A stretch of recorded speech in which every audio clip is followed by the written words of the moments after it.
बिस्मिल्लाहिर्रहमानिर्रहीम। तुर्की से अस्सलाम वालेकुम। मेरा नाम है Maliha Arif. Welcome to my YouTube channel. आज की वीडियो का स्टार्ट ही खाने से हो रहा है और मैं और हस्बैंड बहुत ज़्यादा फ्राइड चिकन क्रेव कर रहे थे, तो हम लोगों ने ऑर्डर पे मंगवा लिया घर। एक्चुअली रमज़ान थोड़ा टाइमिंग्स को देखना पड़ता है सहरी के साथ, तो बस ये खाना खा के मैं घर से बाहर निकली थी और ये व्यू मैं अपनी वीडियोस में रिपीटेडली शेयर करती रहती हूँ। एक्चुअली हमारे जो इस्तांबुल में प्रीवियस जितने अपार्टमेंट्स थे, हमारे घर से मस्जिद काफ़ी दूर थी और काफ़ी वॉक करके जाना पड़ता था। जो लोग इस्तांबुल के को जानते हैं, इस्तांबुल के रास्ते सीधे नहीं, काफ़ी उतराई और चढ़ाई के रास्ते होते हैं और काफ़ी मुश्किल होता है चलना। तो यकीन करें ये छोटी छोटी चीज़ें बहुत ज़्यादा मैटर करती हैं। अल्हम्दुलिल्लाह, अल्लाह का शुक्र है, बिल्कुल घर के पास मस्जिद है। मेरे कंपाउंड की जो पेरीमीटर वॉल है उसके साथ ही मस्जिद टच कर रही है और ख़ाली 2-3 मिनट की वॉक पे। तो ये मस्जिद का व्यू है। मौसम अभी भी सर्द है, प्रॉपर सर्दी ख़त्म नहीं हुई और बादल आए हुए हैं और बारिश ऑन एंड ऑफ होती रहती है। तो बस आज की वीडियो जिस तरह आप लोगों ने थंबनेल पे देखा कि मैं आप लोगों से शेयर करूंगी अपनी ईद की तैयारी। और ये मेरा कॉम्प्लेक्स है। मैं इस्तांबुल आवजिला डिस्ट्रिक्ट में रहती हूँ। ये मेरा गोल पैनोरामा रेजिडेंस कॉम्प्लेक्स है। तो ये उसका मैं व्यू शेयर कर रही हूँ रात के टाइम। और अभी तो फ़िलहाल यहाँ पर इतनी रौनक नहीं है। थोड़ा सा मौसम प्लेजेंट हो जाएगा, बेहतर हो जाएगा तो गर्मियों में सब स्पेशली समर वेकेशंस में यहाँ बड़ी रौनक रहती है, बिकॉज़ बच्चे लेट नाइट खेलते हैं। और साथ ही मैं बड़ी खूबसूरत इस मस्जिद से अज़ान की आवाज़ शेयर करूँगी, फिर आगे बात कंटिन्यू करते हैं।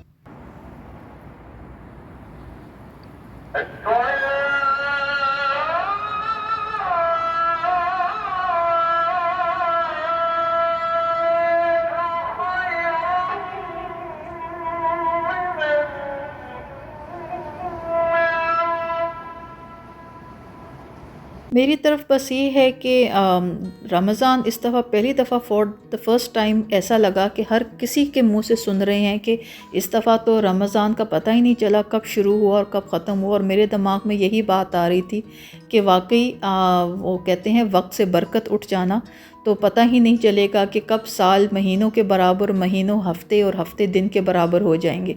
अभी अभी कल परसों की बात थी कि हम प्लान कर रहे थे और सोच रहे थे कि रमज़ान स्टार्ट होना है और हमें रमज़ान की तैयारी किस तरह करनी है और इस रमज़ान को किस तरह गुजारना है। और अब देखें, हमने चुटकी बजाई और अभी रमज़ान ख़त्म होके हम ईद की तैयारी का सोच रहे हैं। तो ये है, वक्त इतना तेज़ हो चुका है, हर चीज़ इतनी तेज़ी से गुजर रही है कि पता ही नहीं चल रहा कि वक्त को लगता है लिटरली पर लग गए हैं। तो आज की वीडियो जिस तरह मैंने अभी कुछ देर पहले भी शेयर किया आप लोगों से, आप लोगों ने थंबनेल पे देखा, मैं आप लोगों से अपनी ईद की तैयारी शेयर करूंगी। स्पेशली पाकिस्तान से दूर, घर से दूर, परदेस हम अपनी ईद की तैयारियां किस तरह करते हैं, स्पेशली मैं अपनी फैमिली के साथ ईद को किस तरह प्लान करती हूँ। और ये बस सुबह हो चुकी है और मैं आप लोगों को हवा सुनवाऊँ, कितनी तेज़ हवा चल रही है। मैं कुछ देर चुप करती हूँ और आप लोग हवा को सुने।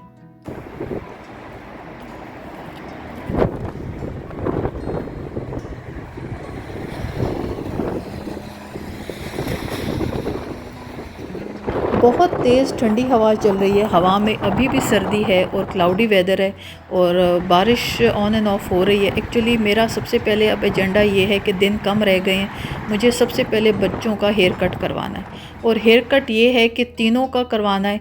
और 2 बड़े बच्चे तो चले मैनेज हो जाते हैं। पहले तो ये भी था कि जो मेरा दूसरा बेटा जो स्पीच डिले पे था, उसका बड़ा प्रॉब्लम होता था, वो हेयर कट नहीं करवाता था और इतना हाइपर हो जाता था कि बहुत मुश्किल होता था मैनेज करना। और जिस दिन उसको हेयर कट के लिए लेके जाती थी, मुझे अगले 2 दिन शदीद एक सर दर्द और की प्रॉब्लम रहती थी। अब ये है कि वो तो सेटल हो गए।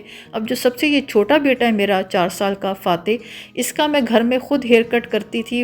हस्बैंड बिज़ी होते हैं और मुझसे प्रॉपर हेयर कट नहीं होता था और इसका बिल्कुल भी ना वो प्रॉपर एक बाल सेट नहीं हो पा रहे थे। मैं आर्मी बैकग्राउंड से हूँ, तो मेरे लिए तो यकीन करें वो जो जिसको कहते हैं फ़ौजी कट, मैं जब तक उसको ना देखूँ तो यकीन करें कि आई कांट, मैं वो कहते हैं ना एक स्टैंप नहीं लगती अप्रूवल की। तो बड़ी हिम्मत से मैं फ़ाते को लेकर आई थी और मैं बहुत परेशान थी कि कोऑपरेट करेगा या नहीं करेगा, because officially this is for the first time कि फ़ाते बाहर बाल कटवा रहा है और फुल कोऑपरेट कर रहा है, बल्कि एंजॉय कर रहा है। पाकिस्तान मैंने एक दफ़ा इसके बाल कटवाए थे जब मैं वेकेशंस पे गई थी, और तब भी इसने पूरा जो बार्बर शॉप थी उसको यकीन करें कि सर पे उठा के रखा हुआ था। और वहाँ पे तो चलें लोग कोऑपरेट कर लेते हैं। टर्की ये मैं एक दफ़ा पहले लेकर आई और इसी तरह वो रोता रहा, तो उन्होंने कहा कि जी बच्चा बाल नहीं कटवाना चाहता तो हम नहीं काट सकते इसके।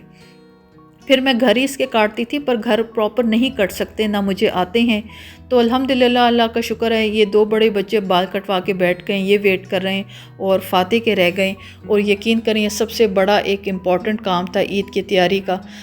तो बस फ़ाते का हेयर कट हो गया, और वो जिस तरह मैंने कहा फ़ौजी कट, मैं देखकर बहुत ज़्यादा खुश हूँ कि फ़ाइनली मेरे मर्ज़ी का हेयर कट हो गया। तो बिल्कुल फ़ाते कंप्लीट चेंज लग रहा है। तो ये छोटी छोटी चीज़ें हैं तैयारी की। मैं अपनी फ्यूचर 1-2 वीडियोस में ये इस पे भी बात करूँगी कि किस तरह टर्की का लाइफस्टाइल पाकिस्तान से फ़र्क है, और किस तरह मैं अपने काम खुद करती हूँ और कभी कोई प्रॉब्लम नहीं हुई। जिस तरह अभी मैं एक बार्बर शॉप में बैठी थी अल्हम्दुलिल्लाह अपने तीनों बेटों के साथ, एंड एवरी टाइम यकीन करें कि इतनी रिस्पेक्ट और इतना आपको बहुत ज़्यादा ये रिस्पेक्ट और इतनी ज़्यादा आपकी केयर की जाती है कि कभी ऐसा नहीं हुआ कि मुझे लगा हो कि मैं किसी इनअप्रोप्रिएट जगह पर बैठी हूँ। तो ये बस बच्चों के बाल कटवा के हेयर कट के बाद मैं घर आ गई थी, शावर दिया उनको, और ये मेरा नेक्स्ट डे का क्लिप है। सारी चीज़ें टाइम पे कंप्लीट करनी थी, बिकॉज़ मेरा पॉइंट ऑफ व्यू ये है कि आखिरी दिन चांद रात पे जब आप बहुत ज़्यादा काम इकट्ठे कर लेते हैं तो ईद के दिन आप इतने थके होते हैं कि आपसे प्रॉपर एक सेलिब्रेट नहीं किया जाता। सेलिब्रेट क्या है, आप थोड़ा सा अपनी फैमिली के साथ कंफर्टेबल रिलैक्स हों, इंजॉय करें। ऐसा ना हो कि आप इतने थक गए हों चांद रात पे, और या ईद से एक दिन पहले कि आप ईद के दिन पूरा दिन सो रहे हों। तो मैं 1-2 दिन पहले ही अपने कामों को मैनेज कर रही थी। मुझे खीर मीठा बनाना था और थोड़ा ज़्यादा क्वांटिटी में खीर बना रही थी। तो ये मैं खीर बना रही थी, ख़ुद चावलों की खीर खुद बना रही थी। कुछ लोग कलर इसमें खीर का कलर लाने के लिए ये करते हैं कि इसमें कैरेमल डाल देते हैं, बिकॉज़ उसका कैरेमल डालने से कलर बहुत अच्छा आ जाता है। कलर तो आ जाता है, पर यकीन करें हल्की आंच पे कॉन्टीन्यूस चम्मच चलाने से जो दूध का रंग आता है, खीर का रंग और टेस्ट आता है, वो उस कैरेमल से नहीं आता। थोड़ा डिफ़िकल्ट काम है चम्मच चलाना, बिकॉज ऑफ कोर्स आपको कॉन्टीन्यूस चम्मच चलाना है, नीचे लगे भी ना। तो यकीन करें कि जितनी एफ़र्ट आप पुट इन करते हैं उतना ही अच्छा टेस्ट आता है। तो मैं बस ये थोड़ा थक गई थी, चम्मच हिला हिला के मैंने चूल्हे के पास ही चेयर रख ली थी और मैं पास बैठ गई थी, और फ़ाते यहाँ पर मुझे कंपनी दे रहा था।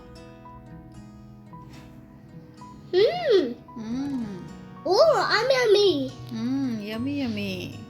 सो ये मैंने इस टाइम जो मैं जिस बर्तन में खीर बना रही हूँ, एक्चुअली ये मैंने जो देगचियों का सेट है, ये लास्ट अभी समर वेकेशन हस्बैंड ने लिया था। एक्चुअली ये जो पॉट है ये चावल बनाने के लिए था, बट आई डोंट नो इसमें मैं जब भी चावल बनाती हूँ तो चावल लग जाते हैं, चावल इसमें प्रॉपर नहीं बनते। मेरा पुराना बर्तन मैं अब यूज़ करती हूँ, उसमें चावल सही बनते हैं। उसमें थोड़ी उसकी क्वांटिटी कम थी, उसमें जब मैं खीर बनाऊँ तो वो पकाते हुए हमेशा गिरती थी। आज मैंने फॉर द फर्स्ट टाइम इसमें खीर बनाई है, तो बड़ी मैं रिलैक्स होकर बना रही हूँ आराम से, बिकॉज़ वो कोई गिरने का कोई प्रॉब्लम नहीं हो रहा। और साथ ही बस मेरी खीर कंप्लीट हो गई, और थोड़ा सा मुझे प्रॉब्लम ये हो रहा था कि मेरी तरफ इस टाइम दोपहर के 3:30-4 बज रहे हैं, और अफ्तारी में अभी टाइम है। अब मेरा भी रोज़ा है और बड़े बेटे का भी रोज़ा है। हस्बैंड घर पे नहीं है, मुझे मीठा चखाना था, बिकॉज़ मैंने अपने यूजुअल टाइम से काफ़ी ज़्यादा क्वांटिटी में खीर बनाई है। तो मैं थोड़ी सी कंसर्न हो रही थी कि मीठा कैसा है। जो मेरा दूसरा बेटा है वो मज़े से खीर खा तो लेगा, इंजॉय कर लेगा, बट वो ही कांट स्पीक, वो बता नहीं सकता, कम्युनिकेट नहीं कर सकता, तो वो मुझे नहीं पता चलेगा कि मीठा कितना है। तो अब मैं सोच रही थी कि चूल्हा ऑफ़ कर दूँ, बिकॉज़ खीर बिल्कुल डन हो गई है, रेडी हो गई है। या तो अफ्तारी के टाइम में मीठा चेक करके इसमें चीनी और ऐड कर दूं, बिकॉज़ जिस तरह मैंने उसको जितना पका के बनाया है, अगर मेरे ख़्याल में इन माय ओपिनियन अगर मैं लास्ट में इसमें थोड़ा सा दूध डालूँगी तो वो फिर उस तरह प्रॉपर खीर नहीं रहेगी। तो मुझे नहीं पता, दिमाग में रहा ही नहीं कि मैं इसको अफ्तारी के बाद खीर बनाती, बिकॉज़ मुझे मीठा चेक करना था। बिकॉज़ नॉर्मल जितनी मैं रूटीन में खीर बनाती हूँ उससे डबल काफ़ी ज़्यादा क्वांटिटी में मैंने खीर बना रही हूँ। तो ये मेरी तरफ रूटीन थी। एक्चुअली आज की वीडियो में और मेरी प्रीवियस वीडियोस हैं, मेरी थोड़ी सी ऑडियंस कंफ्यूज है, उनको थोड़ा सा मैं एक मैसेज देना चाहूँगी, एक्सप्लेन करना चाहूँगी। एक्चुअली जब हम बात करते हैं सिंपल लाइफस्टाइल की या सादा ज़िंदगी की, साथ साथ ये आप लोगों से शेयर कर रही हूँ कि मैंने अपना जो बेड के नीचे स्टोरेज एरिया है वो खोला हुआ है और यहाँ मैंने अपने सारे कपड़े रखे होते हैं। इस्तांबुल में, टर्की में आपको प्रॉपर स्टोर सिस्टम नहीं होता, तो इसी तरह बेड के नीचे स्टोरेज अवेलेबल होती है और यहाँ पे सब कुछ रखना पड़ता है। तो मैंने ईद के लिए अपने ड्रेसेस ढूंढ रही हूँ और ये सारे ड्रेसेस ऑलरेडी कपड़े मेरे पास अवेलेबल हैं। कुछ 7 साल पुराने हैं, कुछ 8 साल पुराने हैं, कुछ 4 साल पुराने हैं। और इस दफ़ा जब मैं समर वेकेशन गई थी तो मैं सारे अपने शलवार कमीज़ सब सूट ले आई थी। तो ईद के लिए अब मैं डिसाइड कर रही हूँ कि मुझे क्या पहनना है। मैं कोई नया सूट नहीं बनवा रही, हालांकि मैं बनवा सकती हूँ। एक्चुअली जस्ट अभी कुछ देर पहले मैं बात करी थी, मैं बात कंटिन्यू करती हूँ। जब हम बात करते हैं कि सादा ज़िंदगी और सिंपल लाइफ होनी चाहिए, तो अगर मैं ये कहूँ कि सिंपल ज़िंदगी होनी चाहिए, तो अगली सबसे पहला एक लोगों का माइंड में बात आती है कि अगर आप फाइनेंशियली स्टेबल ही नहीं हैं, आपके पास ज़िंदगी और ख्वाहिशात पूरे करने के लिए पैसे ही नहीं हैं, तो ऑफ़ कोर्स आप सादा ज़िंदगी ही गुजारेंगे, बिकॉज़ और कोई ऑप्शन है नहीं।